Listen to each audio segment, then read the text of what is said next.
väga hästi. Okei, super. Aitäh, et sa tulid. Kõigepealt, kuidas sa niimoodi võtad ennast kokku selles mõttes, et minu jaoks esimene asi assotsieerub see, et Aivariga, et sul on see kiriku pool ja siis sul on see siuke mitte militaarpool, aga see nagu, kuidas öelda selle teise poole? Kaplani pool. Et kuidas taas keegi küsib, et ütleme, et satud mingisse ringi, meeste ringi, kus et nii järgmine, kes sa oled ja kus sa tuled või kuidas sa ütled, et ma olen Aivar ja kuidas sa ütled tavaliselt? Oleneb täiesti seltskonnast, et kui ma satun sellisesse ilmalikumasse seltskonda, siis ma tutvustan ennast et Aivarina ja nii kaua, kui ma olen reservohvitser, nii kaua ma kasutan sõna ja selles mõttes enda tutvustamiseks oma eesnimi Aivar. Kolonelleitnant reservis Aivar Sarapik. Et see on nagu arusaadav just nimelt militaarmaailmas ja see on ka nagu tavainimestele arusaadav. Inimese nimi on Aivar, siis järelikult on Aivar. Aga nüüd see, mis puudutab nagu seda kirikumaailma, siis kirikumaailmas mu pühitsusnimi, preestri pühitsuse nimeks sain Aleksander. Ehk siis tegelikult, kui ma enam ilmalikus maailmas nii aktiivne ei ole, 5 aasta pärast 60 tuleb täis, siis tuleb reservi minna. Lõplikult niimoodi, et saab hakata kasutama 100% ainult siis vaimuliku pühitsusnime Aleksander Sarapik. Nii pidi väga huvitav. Ja see on niisugune protsess selles mõttes, et kõik vaimulikud, kes pühitsetakse, saavad endale vaimuliku nime. Ja nii nagu inimene, kui ristitakse, ja ristimine on tegelikult nime panemis salasus ja praktiliselt sellega antakse inimesele siis kristlik nimi. Ja seda ta kannab siis elu lõpuni. Vaimulike puhul, pühitsuste puhul see nimi võib muutuda siis ajas. Diakoni pühitsusega võib saada uue nime ja preestri pühitsusega uue nime. Et selline võimalus on olemas. Kuidas sa selgitad mulle, kes ma ei ole ülikooli lõpetanud, kolonleitnant, kuidas, mis on nüüd 2 sükest astet ühes või see on nagu, et aste ja siis millele tuli veel üks aste otsa või kuidas see käib? Auastmed jagunevad nooremohvitserid, ohvitserid, vanemohvitserid. Ja kõik, mis puudutab need vanemohvitsere, hakkab peale siis majorist, siis on kolonelleitnant ja siis on kolonel. Ja sealt edasi tuleb siis juba kindrali auastmed. Et selles mõttes jah, ta on 2 tärniga ja tamme pärgadega. Ja maksimaalarv tärne on? Sinna saab panna 2-kordsed tammepärjad ja 4 tärni. See on siis kindralid juba seal, kindralite auast. Kui sul need tärnid olid tekkimas, kas sa muidu oli see ka nagu plaan, et vaatame palju siin nagu tõusta siis ja vastutust võtta saab, või oli siis niimoodi, et ma üle 2 tärni nagu ei soovigi, et ma tunnen ennast siin mugavalt? Kaplani töö, sõja vaimuliku töö ei ole mitte mingil juhul seotud auastmega. Sest NATO riikidel on ka sellisi kaplaniteenistusi, kus vaimulik on vaimulik ja tal ei ole ka auastet. Eesti tee oli siis, et on tegemist kaplani puhul ka ohvitseriga. Ja tavaliselt ohvitserina sisenetakse kaplani töösse seal noorem leitnantina. Ja siis aja jooksul vastavalt välja teenitud aastatele antakse neid auastmeid juurde. Ja Eesti süsteemis on ta siis ka seotud palgaga ja positsiooniga nii-öelda siis struktuuris. Välismaal oled ka seda oma ametit siis käinud kuidagi pidamas või kuidas? Jah, ma olen olnud 2 korral Bosnias missioonil. Bosnia-Hertsegoviinas vanemkaplani ja peakaplani tööd teinud siis Euroopa ja NATO vägede juures 32 rahvust oli seal. Ja meil oli siis 11 rahvusriiki, kes olid kaplanitena esindatud, juhtisin seda rühma, nii kaplanite rühma ja siis hiljem olen nüüd 2015 alates olen siis Ukrainas käinud aitamas neid kaplaniteenistuse osas. Kuidas mul on nii palju põnevaid asju, mis me just vaatasime läbi ka, et mida puudutada, aga ma just küsin, et lühidalt siiski kas või kuidas see umbes nälja näeb, et see kaplani töö, et kas on siis nendele inimestele, kes on seal teenistuses välismaal, teha neile mingid riitusi või lihtsalt süksest pühapäevita ainult miskit või kuidas? Kaplani töö on alati nõuniku töö. Kaplan kuulub alati juhtkonna juurde ja ta nõustab siis üksuse ülemat.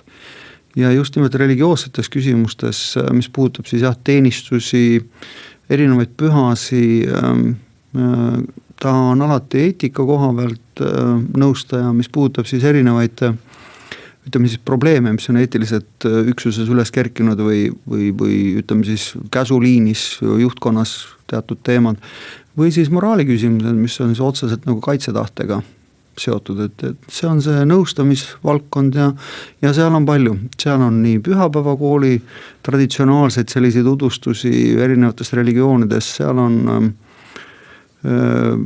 erinevate kristlike konfessioonide puhul teenistuste läbiviimised, organiseerimine, teiste religioonide nii-öelda teenistujate organiseerimine baasi näiteks, et nad viiksid läbi seal teenistusi, et seal on päris palju administreerimist ja seal on siis ka niimoodi käed külge nõustamist. Tuli siuke näide, võib-olla natukene võigas, aga keegi kindral vaatab, et leidsime üles, keda meil on vaja kuskilt siit distantsilt nagu ütleme otse pommitada. Leidsime üles vaja, kurat, probleem, surnuad on kõrval, kutsuge Aivar. Aivar tuleb siia, mis sa arvad, et see on siin siukse usuga inimesed ja see kirik, see matmisvärk ja need riitused nagu väga tähtsad ja meil on vaja nagu, et mis teha? Kas küsitakse, on sul küsinud strateegilisi küsimusi, et me oleme siin kohas ja nüüd, et kuidas see värk nüüd oleks?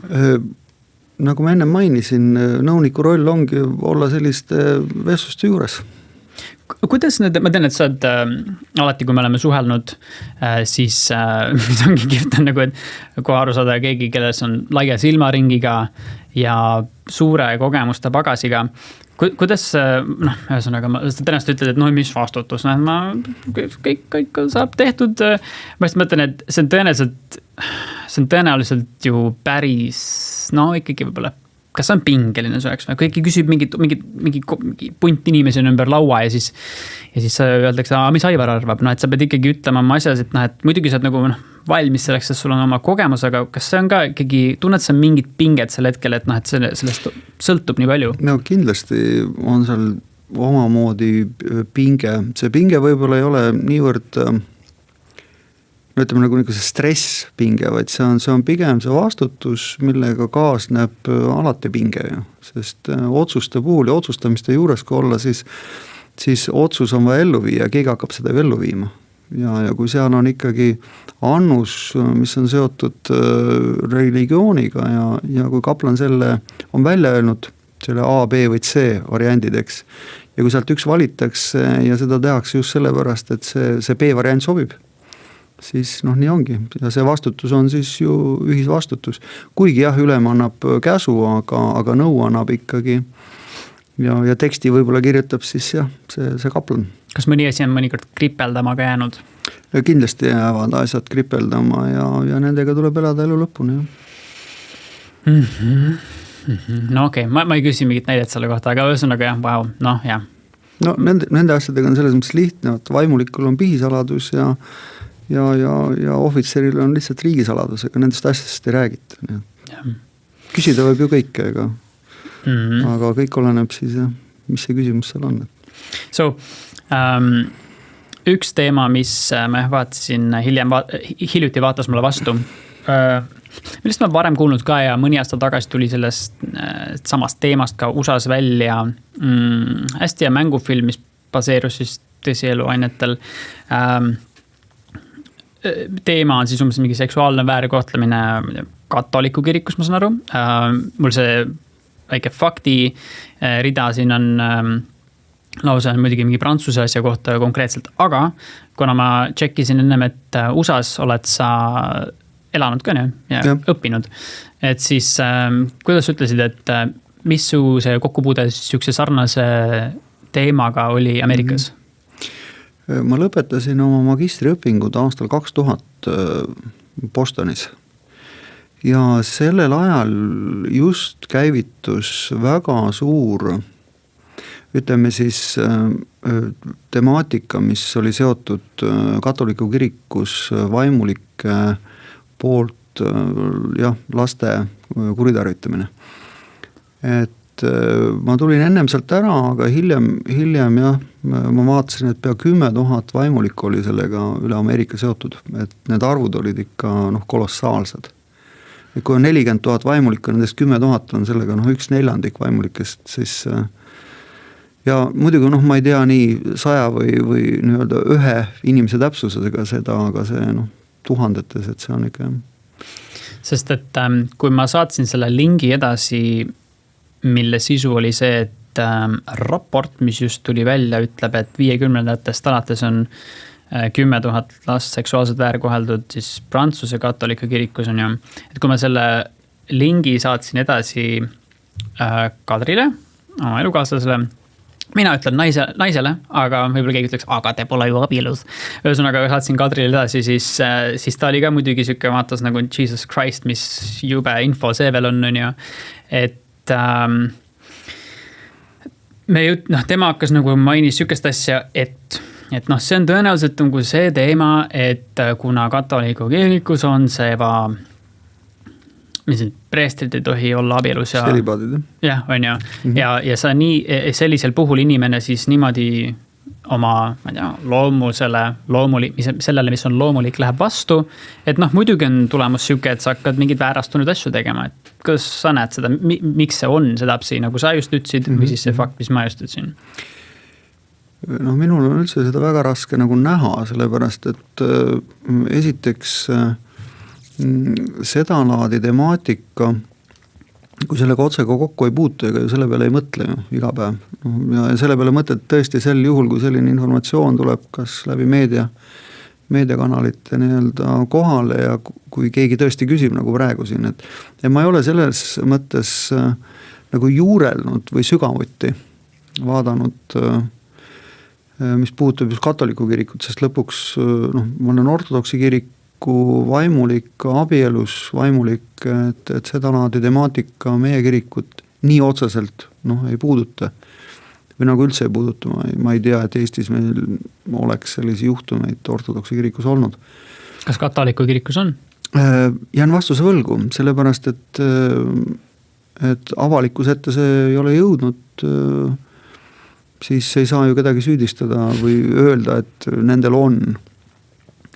Aga kui vaadata neid statistilisi numbreid ja mõelda, mis selle taga võib nagu olla, mis on selle vaimuliku kasvamise juures siis sellist, mis kasvatab terve põlvkonna, keda on kuritarvitatud ja kes siis ise edasi kuritarvitavad, et seal jah, on väga suur lünk, sest inimloomus on inimloomus ja kui seda selliselt välja elatakse, siis see mitte mingil juhul ei ole hea.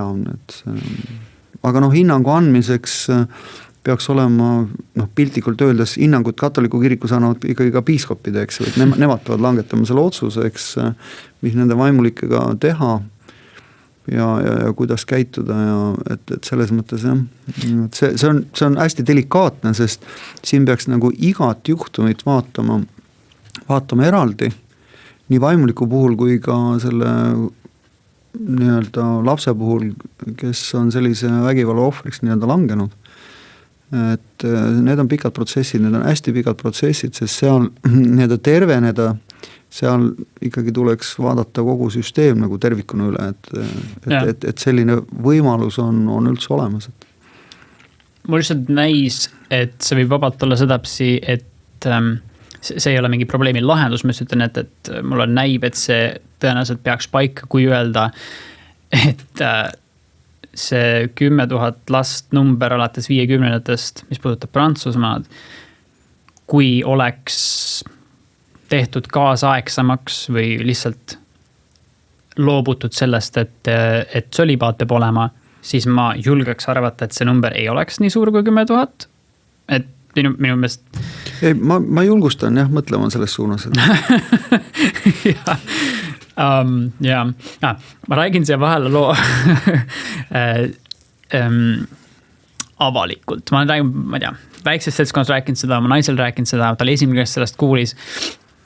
Nüüd tuleb väike minimonoloog, aga me jõuame äkki põneva kohani. nagu sa teadsid ka minu vanaisa, Emmanuel Kirsi, siis see kiriku seltskond on minu jaoks suhteliselt lähedal olnud, on ju, et ma ei ole küll kirikus regulaarselt käinud, aga vanaisa tähendab on olnud ülempreester ja sind ma tean läbi kiriku ja teisigi. Ehk et minu enda lihtsalt siuke see vaimne tee, seesmise siuke iseenda tundma õppimise tee on olnud erinev kirikust, selles mõttes, et ma ei ole seal käinud endaga nii-öelda tegelemas või maailmast aru saamas või nii. Mul on olnud natukene teine tee, mille üle ma olen väga tänulik, mis lühidalt öeldes on lihtsalt selline mõnes mõttes spontaanne avanemine aastal 2007, mis oli, võimas oleks vähe öeldud või ma ei oska sellele sõnu väga panna, aga see oli väga võimas kogemus, mis kestis kuid. Ehk siis võiks ka nimetada peaaegu et seisundiks seda, mitte mingiks ühekordseks, ma taipasin midagi. Nüüd, sellest tulenevalt, et see millega mina olen rohkem nagu resoneerunud seni on siuke Eckhart Tolle või mingi guru räägib mingisugust ülilihtsat juttu, niimoodi siuke isetult räägib mingit juttu justkui, räägib nagu asjast, tõest, nagu siuksest nagu universaalsetest tõdest näiteks. Ja selles valguses ei olnud mind otseselt nagu näiteks Jeesus Kristus väga kõnetanud. Mul kuniks selle, et kui sellest räägiti, siis mind pigem näiteks kõnetas siuke teema, kui keegi on teinud näiteks 20 aastat uurimust, et vaatame seda Jeesuse lugu. Et enne Jeesuse nagu maapealset elu oli sarnaste müütidega räägitud palju lugusi, kõik need siuksed mingid 12 jüngrit ja mingi ülestõusmine peale 3. päeva ja kõik siuksed mingid erinevad siuksed nagu metafoorid justkui. Ja ehk siis mind seni oli kõnetanud alati täiesti see, et see oli selline nüüd avatus, et see on võib-olla täitsa võimalik, et ühtegi Jeesust nagu otseselt inimesena, et see ei ole nagu ajalugu, et see ei ole nagu, et Jeesust otseselt inimesena ei olegi käinud, aga see on üks kõige olulisemaid õpetuslugusi, mis meil on. Ma olin täiesti mõnusalt niimoodi avatud sellele, et see on, et mis seal vahet on, kõige olulisem on ju see sõnum, et kas sa elad seda sõnumit või mitte. Ja siis ma jõuan pointini. Ma olin aastaid väga mugav selle siukse mõttega, et isegi natuke nagu võib-olla torki tegedega, et aga mis siis, kui see on ainult lugu, on ju? Et ma ei tee lugu maha, see on kõige olulisem lugu võib-olla, mida me üldse inimkonnale teame, aga see on võib-olla lihtsalt lugu, see ei ole ajalugu, see on lihtsalt lugu. Õppelugu. Aga kuukene tagasi ma olen magamas öösel ja siis ma näen siukest, nimetame siis und, kus keegi minu kõrval, kes on just istunud diivani peale ka maha, loob selles ruumis mingi siukse nagu siukse kas sinakas, roheka, siukse mingi valgusvarda. Ja momentaalselt mul on nagu mitte mõte, esimene nagu teadmine on nagu Christ consciousness või nagu Kristuse teadvus on kohal, uskumatu kogemus täiesti. Ja momentaalselt on kõik see vana värk läinud, sest ma saan aru, et jah, see on võimalik, et keegi kunagi käis, jah, niimoodi oli tema nagu see vibe, tema see, mida ta nagu endast kiirgas. Ühesõnaga hetkega on see, see on võimalik, et nagu keegi actually sellisest sagedusest vibreerib nagu ja on võimeline, mitte kehastuma, sest see oli just nagu varras, aga et võib-olla absoluutselt võimeline kehastuma ka, et see on actually juhtunud. Nii et see on selles mõttes fenomenaalne kogemus, et hetkega võib olla miski nii selge, et ma muidugi mingi 5 minutit võib-olla olin selles nagu kogemuses nii-öelda läbi une ja ärkad üles, süda on meeletult lahti ja pisarad, tahaks öelda naisele, et minna äratada ta üles, et ma armastan sind, et meeletu kogemus, et väga huvitavat kulmineerus kuidagi see. Jah, see on väga individuaalne kirjeldus. Kuidas see võtta selliselt kokku, et tavaliselt sellise kogemusi ei saa nagu üle rääkida. Sellest ei saa teha eksegeesi või noh, selles mõttes nagu lahti rääkida, et see oli see ja see oli see ja see oli see. Tihtipeale minu käest küsitakse, et kas sa usud ka seda, mida sa räägid. Ja minu vastus alati on sellele, et ma elan seda. Et noh, nii lihtne see ongi, et kui sa elad seda, kui sa elad seda oma mõtetes, kui sa elad seda oma igapäeva elus, sa räägid sellest ja lõppkokkuvõttes, kui sa tunned oma südames seda ja iga sinu palve, iga sinu tegevus, noh, räägitakse meditatsioonist, et inimene muutub meditatiivseks ehk palveliseks oma tegevuse juures. No vahet ei ole, kas ta loeb seda või teeb seda füüsiliselt, siis inimene on nagu piltlikult öeldes kohal ja ta ongi see. No ta ei pea mõtlema sellele enam, ta ongi see.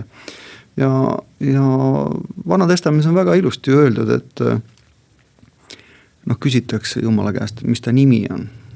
Ja Jumal vastab selle peale, ma olen. Ehk siis see olemus, kui see saab selgeks, kui see ennast ilmutab, siis rohkem ei olegi vaja. Sest ülejäänud kõik on juba aja raiskamine nagu heas mõttes, et noh, siis tuleb seda elada, kogeda ja vaikselt edasi heas mõttes töötada, palvetada sellest tundes. Et nii lihtne see tegelikult ongi. Kas sa oled vaimuliku töös ka sükest asja nagu mõelnud või pealt näinud, et näevad, et see inimene, kes näiteks käis pool aastat kirikus, et ma pole teda ammu näinud ja näib, et ta ei tulegi enam, et väga hea. Et noh, et ju ta sai siis pihta ja või kuidagi tegutseb oma sood edasi. Kas sükest asja on ka? No kindlasti on, noh, kirikumaailm on küllaltki nagu lai. Ühelt poolt nii-öelda selles maises mõttes, et ta katab väga palju. Noh, seesama institutsioon kirikuna võib-olla ei ole kõigile nii kättesaadav, arusaadav, sest meil puudub eelteadmised, meil puudub võib-olla võimalus ennast sinna sisse lugeda, aru saada, mõista. Või siis teiselt poolt kiriku ajalugu jälle oma soodu on, ei ole, on faktid, on tõde, eks, ei ole tõde, on õigus, kanooniline õigus, on tõde, eks. Ühelt poolt on nagu matemaatika peab paika, aga teiselt poolt 2+2 millegi pärast sünergeetiliselt kipub alati kas rohkem olema või kui on negatiivse märgiga, siis vähem olema. Et siin on samamoodi, et me ei saa neid asju ikkagi kirjeldada ja kui inimesed tulevad, siis nad tulevad põhjusel ja kui see põhjus on negatiivne ja nad tahavad sellest vabaneda, siis nad tõesti käivad nii kaua, kui nad vabanevad ja tavaliselt siis pärast seda kaovad ära. Aga kui inimene tuleb nagu selge teadmisega ennast heas mõttes laadima, üles töötama, et ka negatiivsel ajal on mida võtta, siis see on juba samm edasi ja lõppkokkuvõttes on siis seltskond, kes elabki seda, kes kannabki seda ja nendel on väga hea seal olla. Seal ei ole palju üldse vaja, seal on 2-3 inimest ja sellest täiesti piisab. Sellepärast, et see loob selle sünergia, see loob selle ruumi ja see loob just nimelt selle palveruumi. Et mis on nagu hästi oluline, sest see, kes on kogenud ja kui ta räägib teise inimesega, kes sarnaselt on kogenud, siis nendel palju rääkida pole vaja, sest nad tunnevad selle ära ja tegelikult rääkida saabki ainult ja vestlus saabki olla ainult nende vahel, kes on kogenud. Siis kui rääkida surmast, siis surmast saab rääkida ainult nende vahel, kes seda on kogenud. Kas otseselt ise olles situatsioonis, kus nad on pidanud selle läbi tegema või siis kaudselt, nad on nii palju seda pidanud nägema, et lõpuks ta lihvib selle koha ära, et ta saab aru, kui surmast räägitakse, mida see tegelikult tähendab. Kõikide oma stresside, kõikide oma kaotuste, kõikide oma nii-öelda füüsiliste lause ja füsioloogiliste tunnete ja tunnustega. Kas sa oled kogenud sükest asja, et hing lahkub kehast või nagu surmakogemusega siis algus või siis surmakogemus? Jah, ma olen seda kogenud ja see oli minu elus oli muutus. Nii nagu sina räägid oma kuu aega tagasi toimunud unenäo baasil või sellest seisundist, eks, mis sind nagu muudab. Et ma olen analoogset asja kogenud just nimelt selle keha kaotusena ja siis see võitlus selle keha eest ja see oli mägedes. Traagilisem asi siis vähe? See oli jah niisugune korralik võitlus ikka, nagu haigus, mis väljendus selles, et lihtsalt koged, kuidas sa käid endast ära ja tuled tagasi ja ei saa aru, miks inimesed selle kehaga seal tegelevad. Ma olen ju siin ja kõik on korras, et umbes nii, et aga see on jah, see on nagu pikem teema. Ja üks huvitavamaid asju oli sellise kogemuse puhul, mul lihtsalt on olnud esimest korda seda kogemus, kuidas hingata ei ole vaja. Oled kehast väljas ja nagu eksisteerid edasi, aga keha ju on see, mis hingamisega tegeleb, ehk siis siuke huvitav, siis täpselt nii oligi lihtsalt, wow. See on see teaduse seisund, mis on niivõrd selge, et aga enne nii-öelda rääkides sellest, et 2 või 3 inimest on kirikus, on olnud nagu vahepeal kuulda, et Eesti on üks ateistlikumaid riike maailmas. Kui see peab paika, siis miks sa arvaksid, et miks sa nagu arvad, nii on? Kõik oleneb ju statistikast, kuidas seda loetakse või mille kaudu seda loetakse või mis on see mõõdupuu, millega võrreldakse siis usklikkust või religioossust. Ega kirikus käimine, kirikusse kuulumine, ristitud olemine, et need on ju kõik erinevad numbrid ja lõpuks nad jäävadki numbriks, sest religioossus on ikkagi ju inimese südamesi, et eestlane on küllalt religioosne, me ei saa öelda, et me ei ole, me ikka meenutame, et kuskil keegi põristas trummi või keegi oli lõkke ääres, tantsis ja ütles midagi, soovis midagi, vaatas kuskile, istus maha, hingas. Et me räägime tegelikult küllalt palju sellises niukses metafoorilises kontekstis religioossetest teemadest.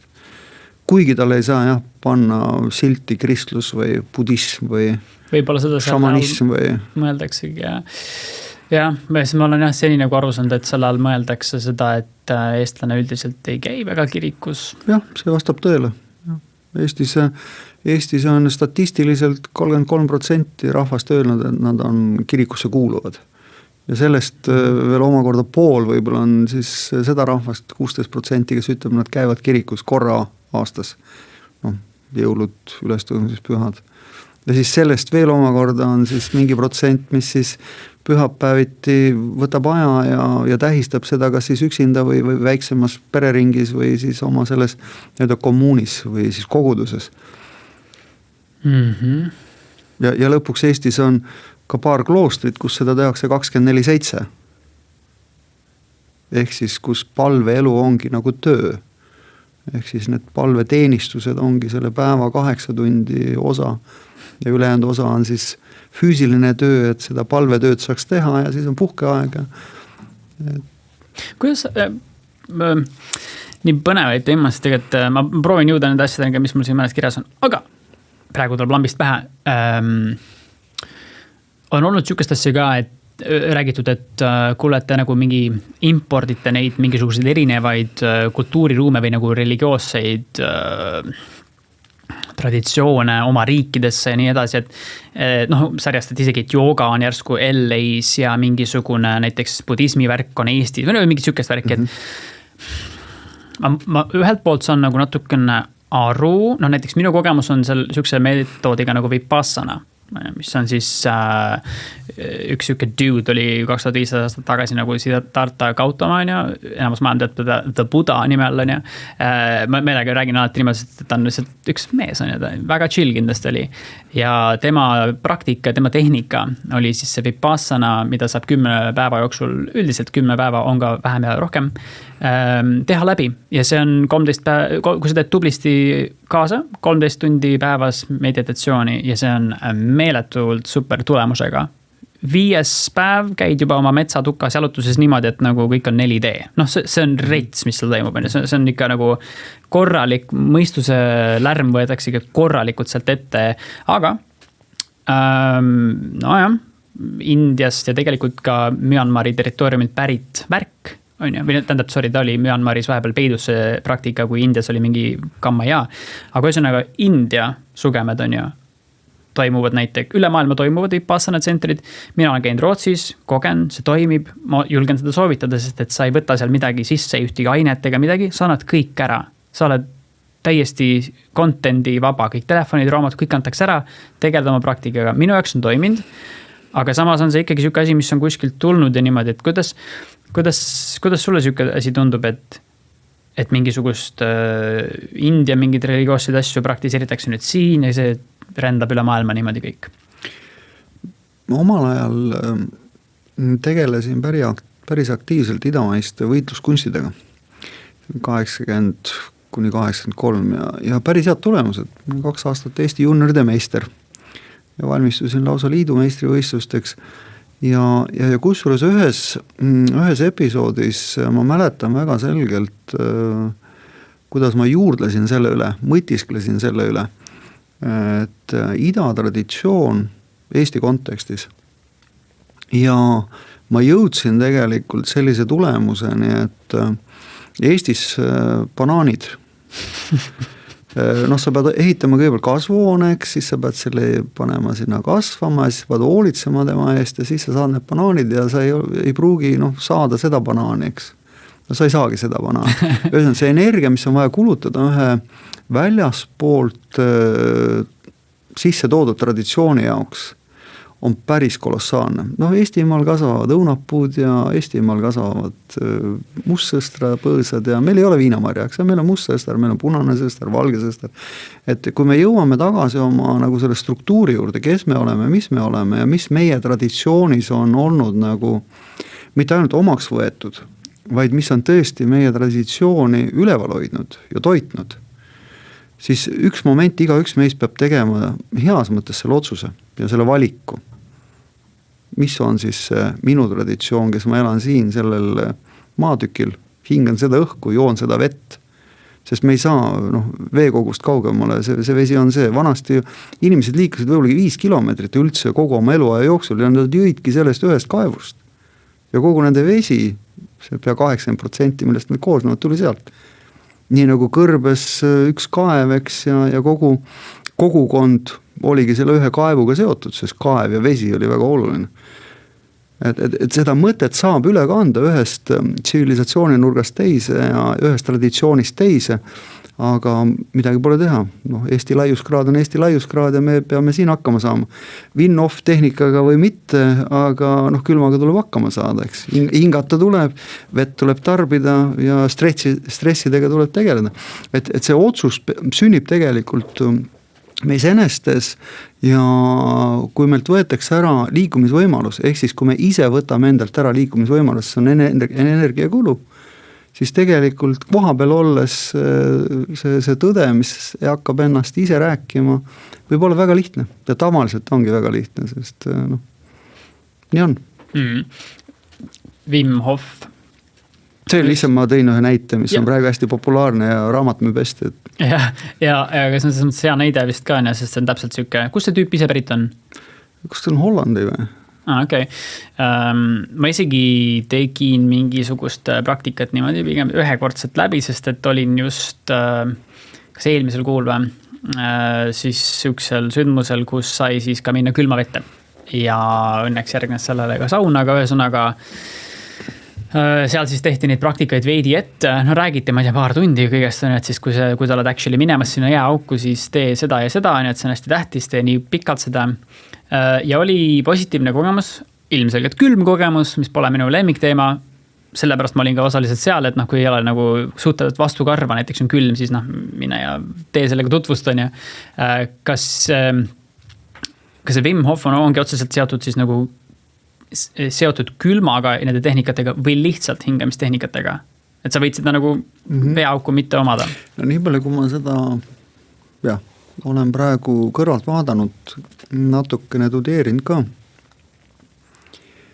ja praktiseerid tegelikult, see minu puhul läheb see hästi kaugele tagasi, 37-38 aastat tagasi ja minu tehnika õpetas mulle Gunnar Aarma, kes ütles, et lase vann külma vett täis, tee neid hingamisharjutusi ennem ja siis astu sinna külma vette ja proovi seal nii kaua olla, kui suudad ja siis tule sealt välja, eks.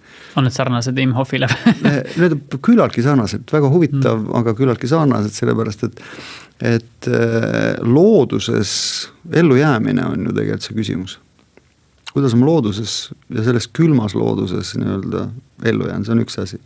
Teine asi on, kui sa sügavalt hingad, siis lihtsalt keha kasutab selle energia aktiivselt ära siis, selle hingamisenergia. Ja lõpuks see on ju mõistus, mis annab selle korralduse, ega ikkagi inimene teeb ju teadlikult seda. Kas ta hingab sügavalt teadlikult või ta astub külma vette teadlikult või ta läheb loodusesse. See on teadvustamine, iseendale teadvustamine ja üldiselt mõistus on ju suuteline kõike tegema. Ja, käid sa ise ka jääaugus? Mina natukene praktiseerin niisugust talisuplust, aga mitte mingisuguse äärmusi, ma ei käi iga päev ja ikka nädalas korra. Aga mis oleks veel äärmus näiteks, et kui liiga pikalt jäädakse vette või? Kindlasti jah, see on kindlasti sellepärast, et organismi peab üles äratama ja ega selles üles äratamisest paarist minutist täitsa piisab, ei pea istuma 10 minutit. Ei pea ennast proovile panema, et kas tuleb nüüd see hüpotermia või ei tule. Yeah. Aga samamoodi lume peal käimine, natuke kergema riidega matkamine, need on kõik need samad asjad, mida minu elus on seda olnud 30 aastat rahulikult. Ja, kuulge, kui me vaatame aknast välja, siis räägitakse, et meil on mingisugune eriolukord on ja no ilmselgelt eriolukord on ka, kuid tõenäoliselt need tegelinskid, kes viitavad sellele, et mingit pandeemiat ei ole, on ja mõtlevad selle all seda, et kui nad näevad seda aastalist suremuste arvu, on ja siis otseselt nagu ei ole miski väga tõusnud, on ja et meil ei ole rohkem inimesi lahkunud kehast siis eelmisel aastal kui üle-eelmisel aastal, et selles valguses siis vaadatakse, et mis pandeemia. Kuidas sa seda asja näed? On meil mingi pandeemia või? No esiteks sellised suuremad sotsiaalsed asjad on alati seotud inimese mõtlemisega. Ja kuidas inimene mõtleb, mis pealkirjad ta paneb, mis seltskonnadega ennast seob, eks, ja kuidas ta ennast määratleb. Ja kindlasti need, kes ütlevad, et pandeemiat ei ole, peavad seda nagu põhjendama väga tõsiselt, sest teiselt poolt inimesed haigestuvad, eks, ja inimesed on näiteks kogu aeg gripi haigestunud, eks.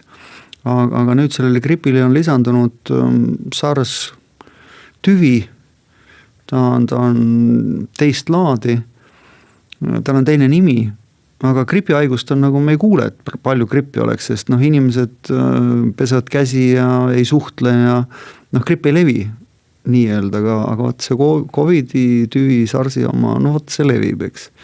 See on ka huvitav, inimeste jaoks ütlevad, et gripp ei ole muidugi, sest kõik käituvad nii korralikult, aga kui nii korralikult käituvad, kuidas siis see COVID meil on? See nagu mõttekäik on ka paljudel tekkinud. No sellepärast, et COVID-i nakkus intensiivsus on palju suurem kui gripi oma tuleb välja. Nii räägitakse. Ja siis räägitakse, et on veel muundunud tüved, mis veel kiiremini leiavad endale selle keha ja veel agressiivsemalt käituvad. Et kuna mina oktoobris testiti, sain positiivse, veetsin 14 päeva, sümptomeid ei olnud, tööalaselt olin ühes töögrupis, seal oli keegi COVIDis, istusin veel 10 päeva kodus, siis läks natukene aega veel edasi, oli üks väike koosolemine, 2 perekonda sai kokku, 4 inimest said kokku ja selgus, et need külalised, kes meil olid, nemad said COVID positiivse ja siis jäi mu abikaasa, sai positiivse ja siis sain mina teist korda positiivse. Niimoodi, et 50 päeva jooksul ma sain nagu 2 positiivset ja 6 negatiivset. Et see on nagu minu praktika. Ja siis näitas, et olen põdenud ja näitas, et on antikehad. Ja nüüd paar päeva tagasi tegin uuesti antikehade testi ja nüüd selgub, et ei ole kunagi põdenud ja ei ole ka antikehi. Wow. Ja see kõik on toimunud tegelikult oktoober, november, detsember, jaanuar, see on poole aasta jooksul toimunud, et 7 testi on tehtud, millest 2 on näidanud väga selgelt, et on ja siis 1 on näidanud, et on olnud ja on ka antikehad ja siis lõpuks tuleb välja, et ei olegi. Et selles mõttes ma ei taha mitte mingil juhul nagu meditsiini puhul nagu kriitiline olla. Aga midagi pole teha, elada tuleb ja selles mõttes ma näen vaimulikuna väga palju seda sotsiaalset haigust, kus nagu forsseeritakse üle ja võib-olla ei tehta neid otsuseid sellises formaadis, nagu neid peaks tegema, et kui tõesti peab olema isolatsioon, siis ta võiks olla isolatsioon 2 nädalat ja totaalne, eks. Ja võib-olla siis ta ei levikski ja ei levikski edasi. Või siis vastupidi, see karja immuunsuse teema, mis Rootsis prooviti järgi, ei toiminud, eks. Et kuskil see tõde siin vahepeal on, aga enda puhul võib peaaegu et raamatu varsti kirjutada sellest samast COVID-i kogemusest. Ja see on väga nunnu, elus, sa jääd väga viisakaks, ma tahan tegelikult ka teada, mida sa tegelikult arvad sellest, et sul on olnud 2 positiivset testi pärast mida sul öeldakse, et sul pole kunagi olnudki positiivset koroona nagu tulemas. Mis sa tegelikult nagu arvad sellest? Nagu, et siin tekib lihtsalt see moment, et esimene kord on väga raske nagu leppida sellega, et mul on COVID. Kust ma ta sain, eks. Ma ei ole mitte midagi sellist teinud. Plus sa ei tunne midagi. Ja ma ei tunne midagi, eks. Teiseks, kui sa puutud kokku kellegiga ja sa pead olema isolatsioonis, sest äkki sa jääd haigeks ja siis sa ootad, et millal ta nüüd tuleb uksest sisse ja ütleb, et siin ma nüüd olen, hakkab majaliseks ja nüüd istume koos kodus, sest ma olen sul külas. Ei tulnud. Ja 3. kord, kui jälle ei ole ühtegi sellist nagu käega katsutavat tunnet, mis näiteks sümptomi, et ma olengi haige, siis tekibki juba selline heas mõttes immuunsus. Tuleb, läheb, ei panegi tähele. Kuuled neid asju ja tekib võib-olla isegi selline, ta on kuskil, aga ta on kuskil, ta ei puuduta mind, sellepärast, et ma ju olen olnud ja lõppkokkuvõttes ma ju ei ole. Et see käitubki minu kehaga niimoodi, ja see, mis kehaga toimub, ega seda päris nagu tõepähe on päris raske võtta, sellepärast, et tuleb ja ta niikuinii läheb, see keha jääb niikuinii ükskord maha. Just, aga ma mõtlen ikkagi, et kui sa nagu viimati said teada, et test näitab, et sul ei olegi kunagi midagi olnud, siis ei ole see case, et ju, et mis ma oma kehas tunnen, vaid sina, et kuulge kutid, teil on äkki testidega midagi valesti. Aga ma ei saa kedagi süüdistada, sellepärast, et keda ma süüdistan, lähen tagasi oktoobrisse, ütlen, et kuulge teil siis see test oli vale, või lähen detsembrisse tagasi, ütlen, või lähen nüüd tagasi 2-3 päeva, kui mul siin test tehti, ütlen, et kuulge, et peate ikka uuesti tegema, palju ma seda verd siis lõpuks annan ja mitte seda, aga võib-olla lihtsalt rääkida oma lugu, mis aitaks see lihtsalt annaks valgust sellesse kohta, et stopp, kellelgi, kes räägib selgelt oma kogemusest, oli mingisugune probleem sellega, et need test, ühesõnaga mingi täielik gamma-ja, et äkki selle tõttu, et meil on selge gamma-ja, need on muidugi sadu case'i kindlasti, aga meil on siin üks gamma-ja väga kindlalt ja ta valjult ütles selle välja. Vaataks äkki üle, et ma sanon, et see mingi tsüklite arv 40, midagi Sünd laeb ka, laseb neid teste läbi, et see esiteks 2WHO enda poolt on öeldud, et kui sul on mida iganes üle 35 tsükli selles testis, siis sul on 97% tõenäoline, et see test ei pea paika. Ja me laseme siin selle 40 mingis iganes tsükliga seda, et ühesõnaga et lihtsalt, et anda nagu märku, sina, kes sa hästi räägid ja ei ropenda ja räägid rahulikult, inimesed lihtsalt, ma arvan, kuulaksid kui, nagu. Ja, aga siin on üks teine teema. Kui ma arsti käest küsisin selle sama informatsiooni põhjal perearsti käest, kes ütles, et tema abikaasa oli üks esimesi, kes eelmine aasta selle läbi põdes, esimeste seas. Ja arutasime täiesti inimlikult. Ja ta ütles mulle väga ilusti, me ei hakka sind enam terveks testima. Ehk siis selles peitubki tõde. Inimest ei ole vaja terveks testida. Kui ma olen haige, siis ma lähen ju testima, siis ma küsin ju abi. Aga kui mul neid sümptomeid ei ole, siis ma ei pea ennast ju terveks testima. Et siin on hoopis teised protsessid, mis on reisimine, eks, et kas on terve, ei ole terve, on põdend, ei ole põdend, on pass, ei ole pass, eks. Et see on juba niisugune ühiskondlik kokkulepe, kuidas me käitume haigusega, kuidas me käitume nende inimestega, kellel on diagnoos, aga me peame täpselt samamoodi käituma ka nende inimestega, kellel ei ole ju diagnoos. Yeah. Ja siit hakkab nüüd see filosoofia ots tegelikult paistma, et igal ühel on antud selles ajas ruumis haigust kogeda erinevalt. Ja see haigus käitubki väga erinevalt.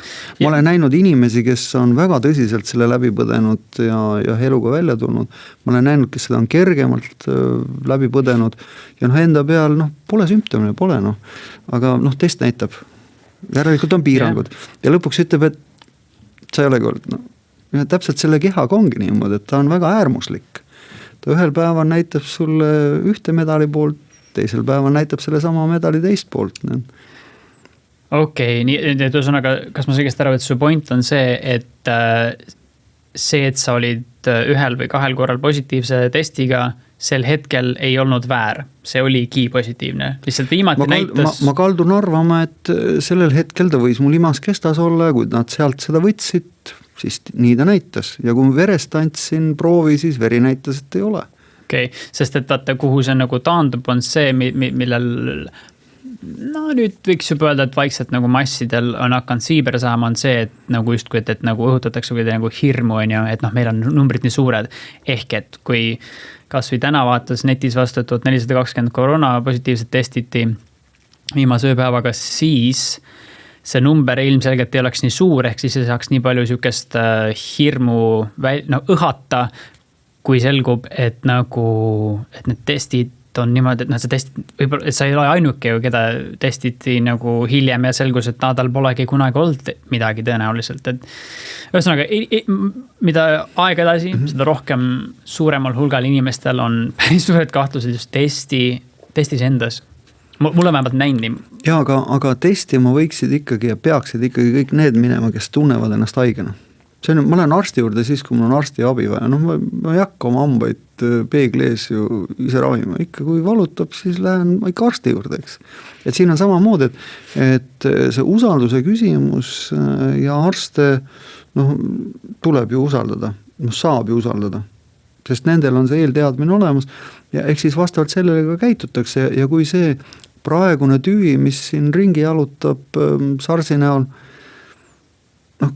saadaks jagu, ma olen täiesti veendunud, et üks moment teda enam sellisel kujul ei ole, me vaatame ajalukku, nii nagu me vaatame katku ja nagu me vaatame, ega siis neid haigusi on ju kogu aeg olemas olnud ja nad tulevad ja lähevad. Selle sama SARS-i tüve kohta räägitakse, et loomalt inimesele jõudis ta mingi aeg, mingi 7 aastat, eks, 2 aastat oli ja siis läks 5 aastat, kuni inimeselt inimesele läks, eks. Nüüd on täpselt sama teema, et linnult inimesel on nüüd ära toimunud, et nüüd võiks hakata nagu lugema ja vaatama, millal siis nagu inimeselt inimesele see sama asi jõuab, eks. Palju hullem asi. Et kui vaadata neid mustreid ja selles teadmises nagu elada, siis elu on ikka, siis tõesti tekib niisugune masendus, aga elu ei ole ju selle jaoks, et me masenduksime siin ja levitaksime seda masendust. Vahet ei ole tähendab, kas poolt või vastu. Minu meelest oleks vaja nagu väga selgelt keerata selg ja elada täisväärtuslikult nii palju, kui see on võimalik. Ja selle jaoks ei pea maailmale tiiru peale tegema, selle jaoks ei pea isegi Eestile tiiru peale tegema. Naabritega tuleks muidugi hästi läbi saada ja selles mõttes nagu toimitada ja sotsiaalsetes kokkulepetest kinni pidada. Ja kõik on ju hästi, see läheb mööda, paraku see kõik läheb mööda. See on 50 000 aastat niimoodi olnud, nii kaua kui inimene on teadvuse sellises seisundis oma aju kasutanud ja olnud. Asjad tulevad ja lähevad. Et sa ei mõtle selle üle, et me oleme oma vabadustest ilma jäämas, mis puudutab vaktsiine ja mingit vaktsiinipasse ja niimoodi? Ma arvan, et institutsionaalselt võib argumenteerida, mis on õige seaduslikult ja mis on tõde. Aga tõe puhul ei ole vaja reisida kuskile, tõde on. Me ju alustasime oma vestlust sellest, et ma ei pea selleks kuskile minema. Ma olen.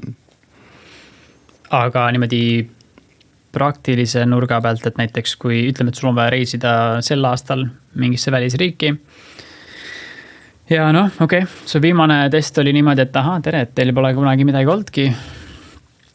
Ma ei tea. Aga siis ma saangi selle, et mul pole midagi kunagi olnud.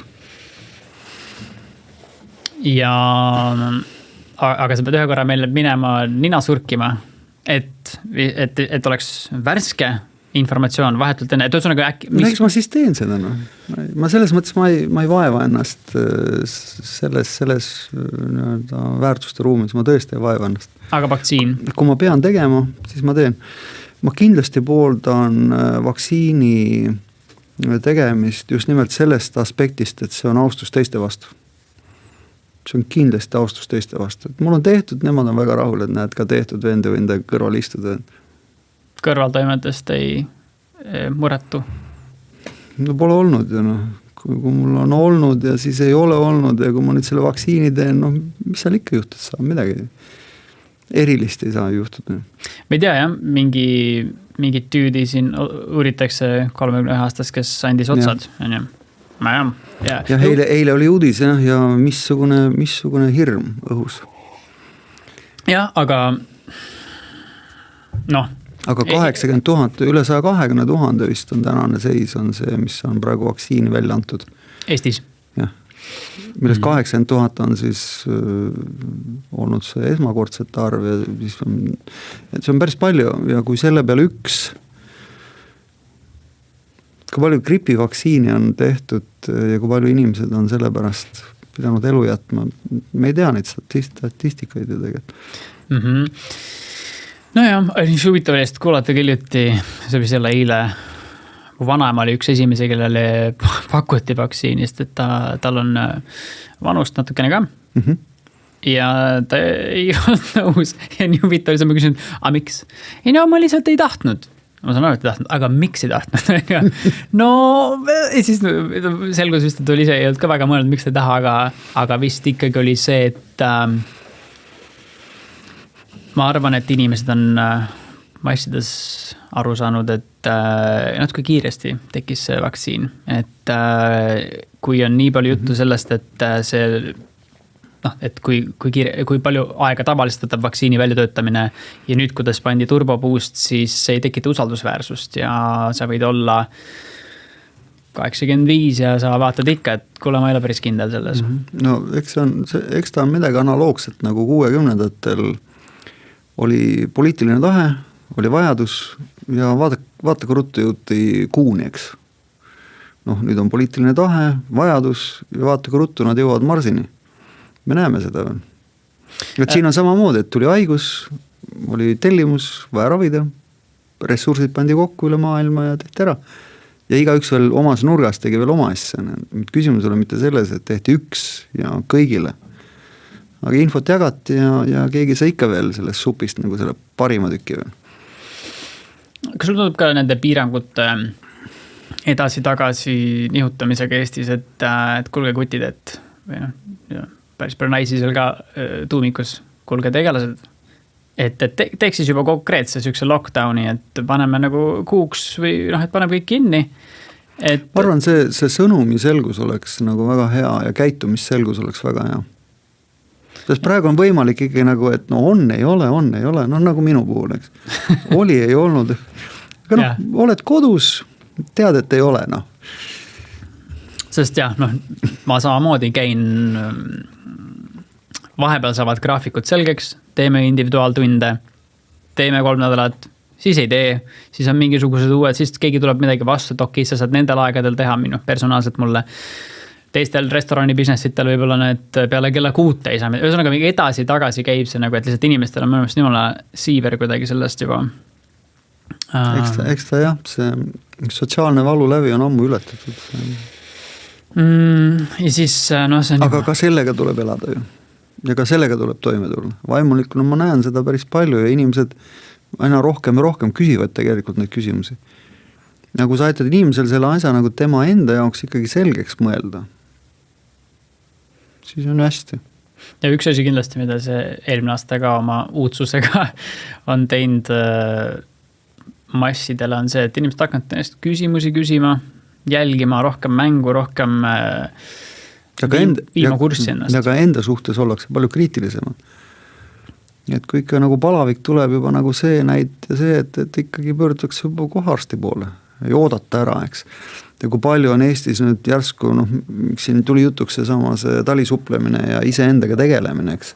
oma immuunsüsteemi üles boostimine on ju, käib ju täiega praegu. Ma kuulen seda igalt poolt ja see on ju tervitatav ju. Miks me tegeleme tagantjärgi tarkusena oma tervisega, kui me võime ju ette olla terved juba, ollagi terved? Jah, eelmine aasta juba oli päris palju seda nagu teemad käis läbi, et on inimesed, kes lahkuvad, et neil on COVID. Et ja siis on see, et miks näib, et nii palju pannakse surma põhjuseks COVID, kui tegelikult ta suri COVIDiga, mitte ta ei surnud COVIDisse. Kas sulle on tundunud ka, et nii tehakse ja palju kergekäeliselt pannakse, et selle põhjus oli COVID, samal ajal kui ta oli mingi 10 aastat olnud, ma ei tea, mis vähiga või mis iganes asjaga. Kas sa näed ka mingit imbalanssi selles? No inimesel on ju omane minna nagu kergemalt vastupadu teed. Suri ära. COVID näitas, et oli. Järelikult suri koos COVIDiga. Eks ta on paratamatu. Suri COVIDis sellest see probleem ongi, pannakse, et meil koos, sellepärast, et COVID ju intensiivistab kõrval olevaid haigusi. Just, aga sellest tekib mingi meeletu statistika, ja need numbrid on nii suured, kuigi tegelikult ma ikka soovitaks statistikast välja tulla.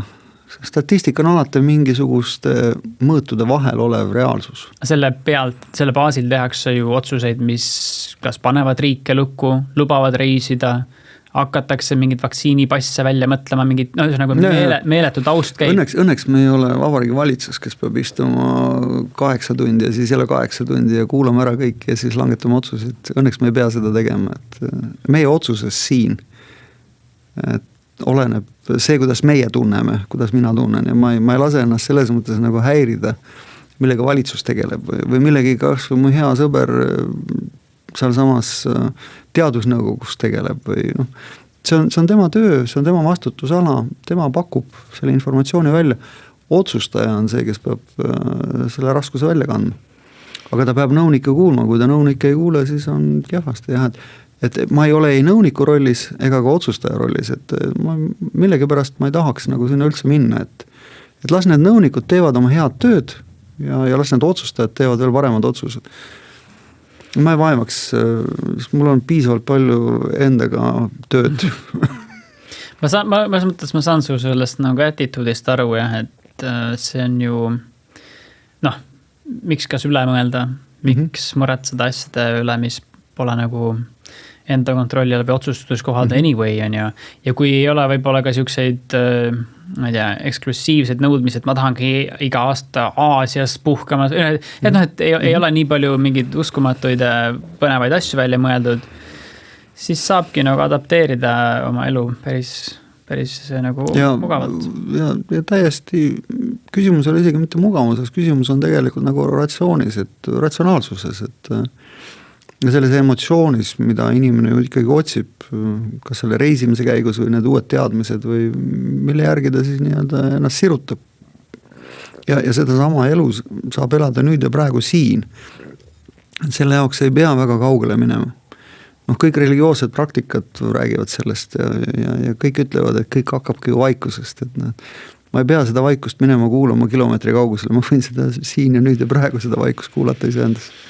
Ja tõesti ennast viia sellesse rahusse, sest need küsimused, mida sa oled küsinud, need paratamatult on kõik kuskil. Aga nad ei ole ju siin, nüüd ja praegu räägime varem sellest, mis on nüüd siin ja praegu, et see on palju põnevam, et see on see, mis teeb asjast ikkagi elu ja olemise. Veetass on sul siin, mida sa pole seni kasutanud. Aga sul on pulss nii chill, et sa vist ei vaja seda vett. Kuule, aga ma küsin ka selle Patarei vangla kohta, et ma üldiselt telekat ei vaata, aga sattusin nägema õhtusaadet, kus sa selgitasid veidi selle kohta, et siis meie ühine tuttav Urmas võttis selle Patarei vangla, et kas ma saan õigesti aru, et sinu roll oli siis nii-öelda puhastada seda, kas võib öelda energeetiliselt või kuidagi teistmoodi ütleks selle kohta? Õigeusu kiriku traditsioonis on olemas traditsioon, kus me pühitseme vee. Ja selle sama pühitsetud veega pühitsetakse ka siis hooneid, kuhu inimesed asuvad siis elama või töötama või kus nad toimetavad. ja selline asjakohane toimetus sai siis seal tehtud, sai vesi pühitsetud ja need ruumid siis pühitsetud. Ma olen kuulnud ka, et rohkem kui ühest kohast, et see vibe, see nagu energeetika ei ole seal umbes üldse, tõenäoliselt viidatakse kohe sellele, et mis seal kõik on olnud või vangid ja kogu see süke ebameeldivus. Mis puudutab siis nagu vangistust, et kas sul oli mingi eriline tunne selles kohas, kui sa nagu tegelesid sellega või endiselt tegeled sellega või? Ja ennem kui ma ütlesin, et toimus nende ruumide pühitsemine, enne seda sai tehtud hingepalmed, mis on ka õigeuskiriku traditsioonis on täiesti omal kohal, kus palvetatakse ja palutakse nende ees, kes on lahkunud. Ja see on traditsiooni kohane ja see sai ennem tehtud ja siis sai pühitsus tehtud ja mitte midagi keerulist. Lihtsalt ma saan aru, et see tundub kõik nii suur, et see koht on nii suur ja seal on kõike seda nii palju ja tõesti, kui seal öeldakse kuni 10 000 surma on sealt läbi läinud, siis seda tõesti on palju. Aga eks aeg annab arutust ja eks palvetel on oma mõju. Kas sa korteri ostaks sinna? Mina olen valmis seal rahulikult töötama. Ei ole... Ma ei näe mingit väljakutset, sest ma ju läksin sinna ja tegin selle hingepalveteenistuse ja hingepalveteenistuse õigemini ja selle pühitsusteenistuse. Iga kord, kui seal on uus algus, siis me pühitseme seda uut algust. Ja see on täitsa loomulik koht. Ma ei näe seal midagi sellist, mis oleks.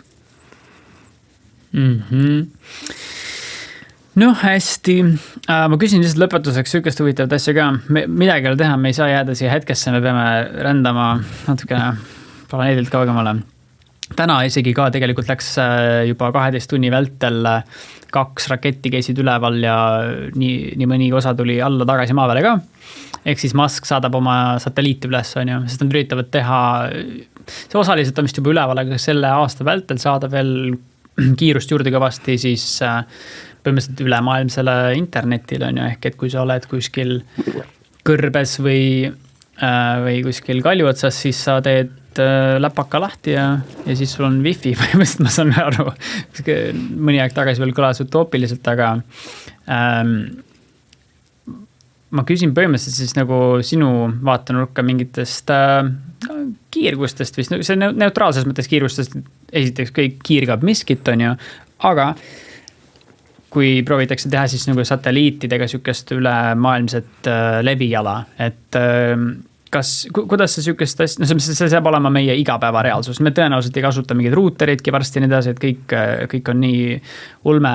7G.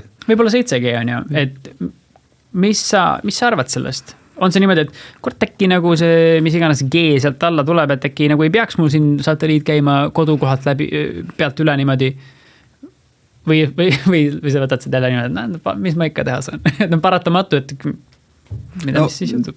Sa küsisid, vastasid. Meie teadus loob meis selle raskuspunkti. Ehk siis gravity, center of gravity, militaaris kasutatakse päris palju seda. Ja see on nüüd see, kuhu meie mõtted ja kuhu meie see keskendumine suundub.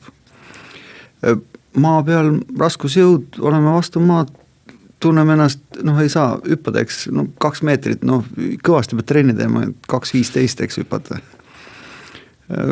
Teadvuses ju seesama temaatika on seotud vabadusega ja miks see maa külgetõmba jõud peab olema siis tõesti nii suur, et ma lasengi sellel maal ja kõigel sellel, mis maaga ja mateeriaga on seotud ennast siis mingis suunas ära teha, et võib ju väikese peale mõelda rahulikult ja olla oma mõtetes selles valguses ja kõik see ei puuduta üldse mind, on siin 10 000 satelliiti või on mul siin 5 korrust praegu peal, mis on tegelikult raudarmatuur ja mis on ikka väga rusuv ja rääkimata kõigest sellest energeetikast, mis on geoloogiaga seotud, mis on veesoontega seotud, kogu kõik, mis siin maa all toimub meiega ja siis veel kõik need Hartmanid ja kogu see energeetika, mis tegelikult selle maaga on nagu seotud, siis see üks satelliit seal üleval,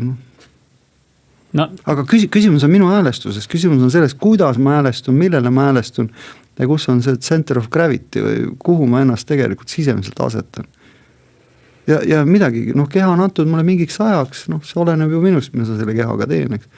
Ja kui ma tõesti ennast valgusele pühendan ja kõikidele nendele sõnumitoojatele, kes seda valgust on siin jaganud ja minu puhul on selgelt valik olnud ja koht on kristluses, siis see ei sega ju, käisime jala, tegime palverännakuid, sõitsime rattaga, autoga, raketiga. Jah.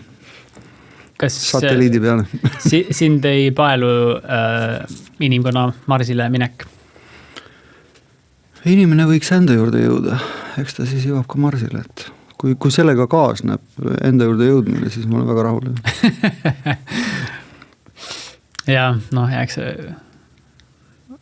on tõenäoliselt, et inimesed nagu, paljud nagu on hakanud välja tooma seda, et see ei ole nagu see lähenemine, et lähme proovime kuskil uuesti, et äkki läheb paremini mingil muul planeedil, see on täielik joke on ja, et enda juurde oleks nagu palju väärtuslikum, kasulikum tagasi tulla iseenda pärast on ja siis sealt vaadata edasi. Sest tihtipeale küsitakse, et mis on elu mõte ja ma olen ikka kasutanud seda võrdumit, et mida ma tahan lugeda oma hauakivilt, et see ongi mu elu mõte. Mitte midagi keerulist. Ja sealt vaadates tänasesse päeva ma saangi aru, mis on mu võimalused ja mis mu elu mõte siis tegelikult on. Saab ise valida, mis see sinna läheb, jah? Jaa, muidugi saab valida. Sa ju ise kirjutad selle sinna ja sa ise ju jätad selle pärandi. Ja kui sa ise seda ei tee, siis teeb sinu suguselt sinu ees seda, et oli selline mees ja kirjutame talle midagi, et elas rõõmsalt või. Sa oled mõelnud välja endale selle? Jaa, minul on missioon ammu selge ja elan seda. Äge, väga hästi. Aitäh sulle.